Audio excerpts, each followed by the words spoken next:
We now delve into the dark world of match fixing. Our reporter Pashkar Moodliar spoke to key figures in the match fixing world to unravel how these syndicates operate in sport. This Game On special takes you behind the scenes of this multi-million-dollar criminal organization. They say that as long as there is a game, there has always been betting to coincide with that. For South Africans, the Hansi Cronje cricket scandal is by far the largest. My letter of the 11th of April was also untruthful. I misled the United Cricket Board of South Africa. Hansi is still a hero because he was a sheep led to the slaughter by the people who controlled the cricket boards. But in most recent times, the Gulambodi Ram Slam situation has highlighted a situation in the country with regards to spot fixing. We shouldn't be naive not to think that the syndicates operate in different countries. To understand this industry, we have to look a little further and realize that it's $1 trillion industry across a multitude of different countries.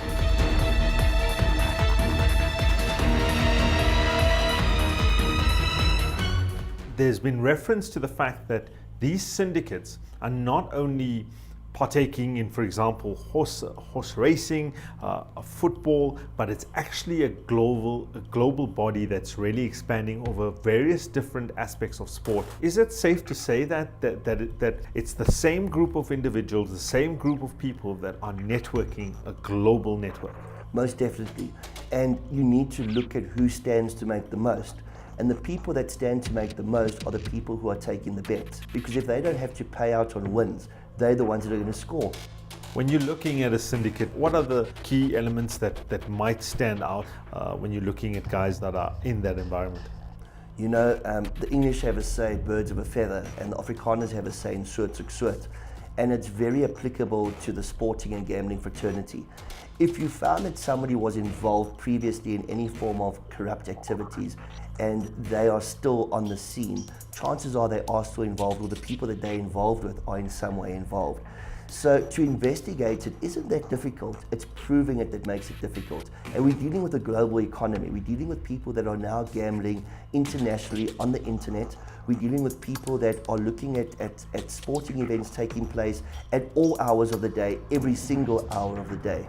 And to be able to administer and to be able to prosecute based on that is extremely difficult. So one relies a lot on whistleblowers, one relies a lot on perhaps plants as well, because one must also have integrity testing. And when one looks at the Jockey Club of South Africa, when one looks at Cricket South Africa, when one looks at Athletics South Africa, one hopes that they do have an integrity unit in place that perhaps have touts that go out undercover and offer money. Because you must remember, we have the Prevention Combat of Corrupt Activities Act in South Africa, and that is a great piece of legislation, and it does not differentiate between the corruptor and the corruptee, but it does allow for these kind of test integrity activities to take place. So for me, I would like to see proactive measures happening from all the different bodies that manage and administrate the sport codes in South Africa. What most recently has happened in South Africa with Cricket South Africa and Gulambodi, documenting the outcome of their investigation, and how does it then infiltrate into a criminal procedure? How does that next infiltration happen? South Africa, whistleblowers come forward for their own needs, their own nefarious needs sometimes. Sometimes they were involved in the activity themselves and they were left out at the end when they should have been paid. People don't normally whistleblow for the sake of whistleblowing. They don't whistleblow because they want to do the right thing. They want to whistleblow because they've just ended a relationship with somebody and they want to expose that person being involved in corrupt practices. Sometimes there are good people out there that do whistleblow for the sake of whistleblowing because they believe it's in the public's best interest and perhaps maybe even government's best interest. But what normally would happen is, if somebody whistleblows to a sport coding body such as Cricket South Africa first has to verify whether that is in fact correct information. And the person who was the whistleblower may not be happy that they reported it to Cricket South Africa on the Monday, and by the Friday it was in front page news. But they cannot just come out and make allegations. They cannot hold a press conference and say we're investigating this, because they've got reputation, brand, management to think about. And they also have to think about sponsorship. Sponsorship is huge. And if suddenly you are painted with a corrupt brush, sponsors are going to start pulling out. They may have not picked up that match fixing. Somebody's come to them with information on it, but that same person who has their own agenda at play runs to the media when they don't think Cricket South Africa have been quick enough in coming out with their findings, simply because Cricket South Africa didn't have enough time. And also one has to look at the psychology of the person that's bringing you the information. Why are they bringing you the information? Is this information legitimate? How do I verify this information? How do I investigate this information? If it is verifiable, what do we now do? We have to then hold a press conference. We have to speak to our sponsors. We have to think about our brand reputation. So it's not a simple process. Where would you like to see South Africa be in terms of, understanding organized crime like betting syndicates? How do we negate something like, for example, the Indian influence in cricket? I think like we have a doping agency worldwide, we need a sport investigation agency worldwide. Doping is across the board. It's not just one sporting code, yet they investigate across the board. Gambling is not just a multi-billion-dollar industry, it's growing into a multi-trillion-dollar industry, because you've got Chinese, and of course you've got the Indians, who are huge gamblers that make up a huge portion of the world's population. So we're not talking about hundreds of millions of dollars anymore, or billions of dollars. We're talking potentially trillions of dollars. I don't believe that the match fixing is as rife as one would want to think it is. I don't think that the spot fixing is as rife as one would want to think it is. But I think it's bad enough that there is a need for a global authority to be able to monitor and investigate potential match and spot fixing. You brought up the point, why do we not see things happening now that various sporting bodies have handed over evidence to the police? One would expect there to be prosecutions, would expect the MPA to be coming out and saying they're going after so-and-so. It's not that easy. Every single sporting body most probably has an internal auditor. They most probably have their own anti-corruption officer, or they have somebody to investigate allegations of impropriety. And they've got their own way of investigating. So what they do is they put their findings together in a dossier and they hand that over to the respective authorities. But it may not have been investigated in the correct format or the same format. Now the police have to get involved. Even if the MPA have it, they have it from a third-party sporting body. They don't have it from the Hawks or from the police or from a recognized state law enforcement agency. So the National Prosecuting Authority will not put a case on the roll if they do not have a good expectation of that case being winnable. So when somebody says, well, these guys have been exposed as being corrupt in sport, why haven't they been prosecuted? Well, it's quite simple. It has to be investigated further by the state, and the prosecuting authority needs to determine whether it can in fact be prosecuted. In India, it's a very complex situation because the Indian government structure, a part of it is federal. So in India, policing is a very complex subject, because in India, basically there is a central agency like the Intelligence Bureau and the CBI, of course, the Probing Investigative Agency, Central Bureau of Investigation in India. But in India, there are some 28, 29 states. All the states run as a federal entity. So now you can understand, if there is a multi-state, and most of these bookies, they are not only international, they don't operate only from one end of the country or the other end of the country. They do international, they have an international network in all the Indian states they operate. So now the question is how to curb the bookies or betting or match fixing. Because if the central agency, if the CBI or maybe the central, there is no central policing agency as such, because the state runs the police. So if they want to take action, then you have to go back to the state for that particular specific state, and you have to seek that state's police assistance.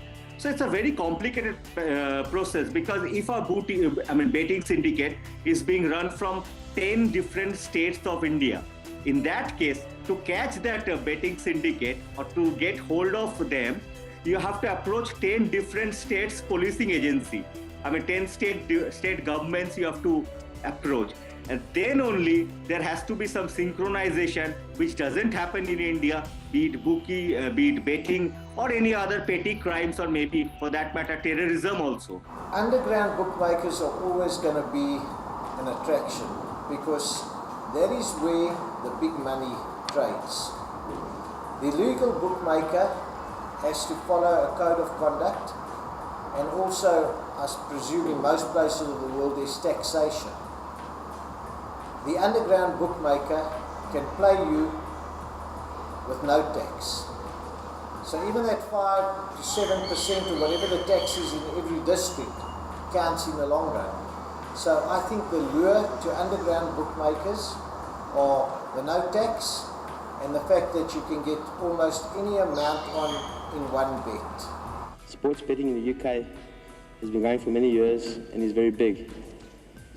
But it's a type of betting where you actually are gambling. Cricket in the subcontinent is not a gamble. You basically the exact same way. A person wants to buy, sell a rand, dollar. That's how they're trading a game of cricket. No one wants bad publicity. But at the same time, there might be clandestine law enforcement agencies that deal with this and try and find these noises and quell them before they become public knowledge. But it's extremely difficult to monitor because all a bookmaker's guy has to do is become familiar with anybody, and we're all generous people, we all want to be good people. So if some guy approaches you, you take him at face value, he's a smooth talker like they normally would be, and he makes friends with you, you buy the guy a little gift, a leather jacket, whatever it may be, and you slowly work your way in with him, and until he's giving his heart to you and he sees you as a friend, he feeds you what he thinks is insignificant amounts of information. But those little insignificant amounts of information can sometimes be enough to help tip the odds in someone else's favor. And we're all humans, we all like to mix with people. Greed is something we'll never get rid of. Desperation lives with us. There's corruption in all forms of life. You take any industry, from the mining industry, the governments, the police forces, you name it, there's corruption, tenders, tender fraud. We live with corruption, it's part of our lives. It's just as real as the food we eat or the fact that we drive cars. Corruption is part of life and always will be. But yes, we do need stronger regulatory bodies to try and curb corruption in sports. Because these bookies, as you mentioned, are not like some of these, very small fries, I would say, who will just come and approach you. Okay, we are going to give you money, you fix a game for us. It's not like that. It's a long-term relation. And in such cases, some of them become friends, or they use some of these small-time actresses to befriend the cricketers. So obviously everybody loves the adulation and fan following. So if a cricketer goes to a pub, quite often, and he meets the same girl every time and knows that this girl is an actress, she's a model. So there is a friendship between them. And later, that girl is used to nail those cricketers or bring those cricketers in the betting circuit. So that is how it happens. And money is a big factor, as you mentioned, because in India, a small-time cricketer who hasn't even played a test match or an international match for India can earn at least a few crores. So it's very difficult in a complex country like India, and such a big and vast country like India, to catch hold of the bookies using one agency. When there are 10 agencies are involved, or 10 different policing agencies are involved, in that case, the bookies always get the upper hand, because from some of their sources and the delay due to the work of 10 different agencies, they actually escape. So that is a very complex process in India. And that's why I think in India, it's really difficult to curb betting or match fixing for that matter. And betting syndicate, you won't believe, because from my own experience, I can tell you, In India, you have every state, you have 29, 30 states, and every state has some 3, 4 big cities. And this booking syndicate or the betting rackets, they run beyond the cities. They run from far-flung places, smaller cities, small towns, even some of the villages. There is a betting racket because these days in India, you have internet virtually all across the country, and using smartphone or internet, and the bookies, they find it really easy to operate from anywhere, any part of the country. So that's why, as you asked me, how difficult or how to curb the fixing, how Indian policing agencies or the central investigative agencies can curb fixing, I can say in India, it's really, really difficult because you have a federal system in place. And each of Indian states, they have their own policing agencies, and often they have clash of egos also. So that's why it's really difficult. Nelson Mandela once alluded to the fact that sports has the power to unite a nation, but the reality is it's a deep and dark hole of bribery, extortion and corruption. And to understand that a little bit more and how betting syndicates work, we're going to give you a bird's eye view of what really goes on. Basically, most of the guys that are into the cricket match fixing, what have you, basically on the India or Asia side, what have you, a lot of betting is done, illegal betting is done from Dubai as well. And they adopt the old system, Hawala system, the money transfer system. Sometimes money doesn't actually change hands. A game can be played in South Africa, or bet can be played in South Africa, to Dubai, to India, Bangladesh, Pakistan, South Africa. But a phone call is made, money is transferred, a guy receives money in dollars or whatever form of currency in another country. Money is paid to a bookie this side here, a bookie on the other end of the phone receives it in another continent, wherever the game is played. So movement of money, it's easy. It's very, very easy. They work with Hawala system. Hawala system is basically money laundering. Money laundering from country to country, where money doesn't actually physically change hands.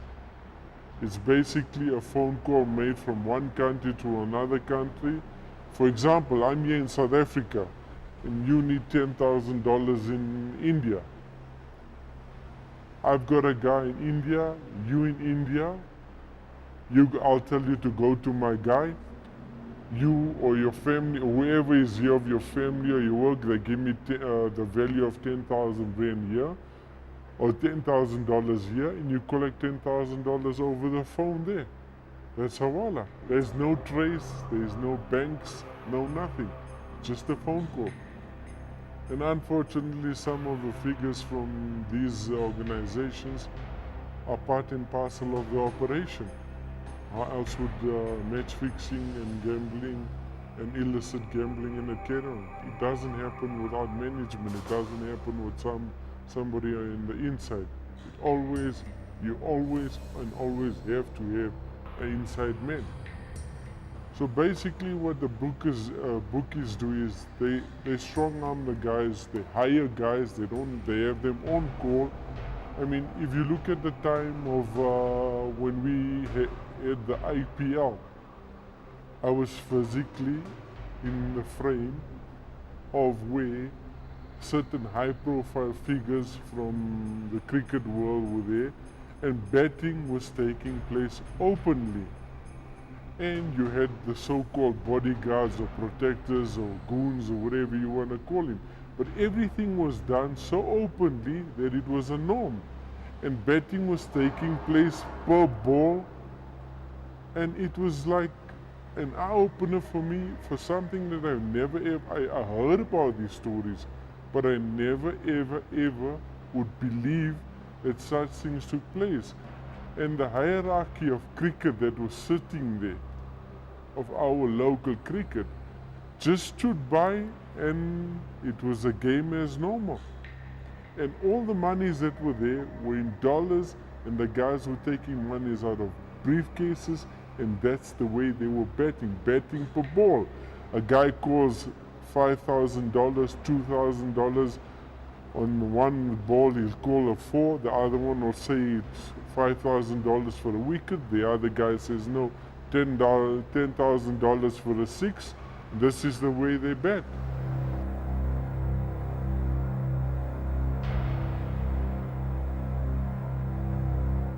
It's not governable because, I mean, the game, from what I have seen from personal experience from cricket, during the ICC Champions, subject to correction, it was 2008 to 2009. What I personally witnessed is that the game was played from the change room, where instructions were given to guys in the change room and management in the change room, and the water boys were given the instruction, and the water boys further instructed the players on the field, and signals were given, and it was actually amazing. So, you know, whatever the ordinary layman has in his mind or her mind about the game not being fixed and the game not being tampered with, it's a blatant lie, and it's basically, I mean, we as ordinary people are fools. Had I not seen this firsthand, I would have never ever believed another man telling me this.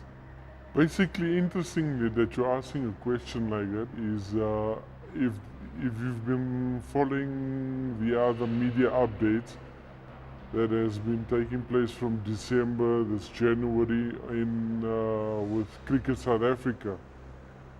And that particular scenario there, it was very easy for the bookies because the person that was in question had a gambling problem, had a money problem, and his relationship to the game and the sport of cricket, what have you, made it much more easier for them. They offered him large amounts of money.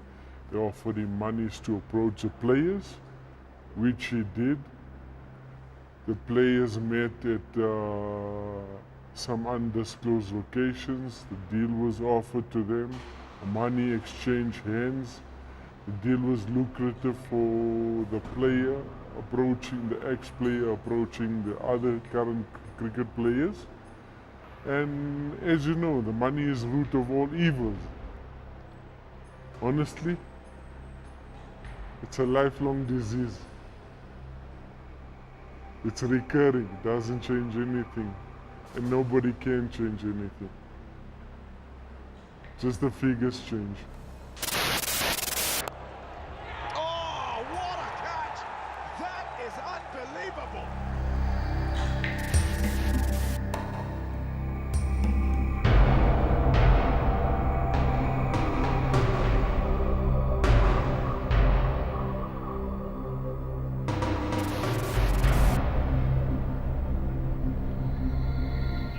Chandler Clough obviously excels over the weekend, but I think he's just ahead at this stage. The reality of spot fixing and match fixing is that it affects every single game at every single minute at every single time. And the reality of that is that whatever we're watching might not necessarily be the right outcome just for the game. Pashkar Moodliar for ANN7, Johannesburg.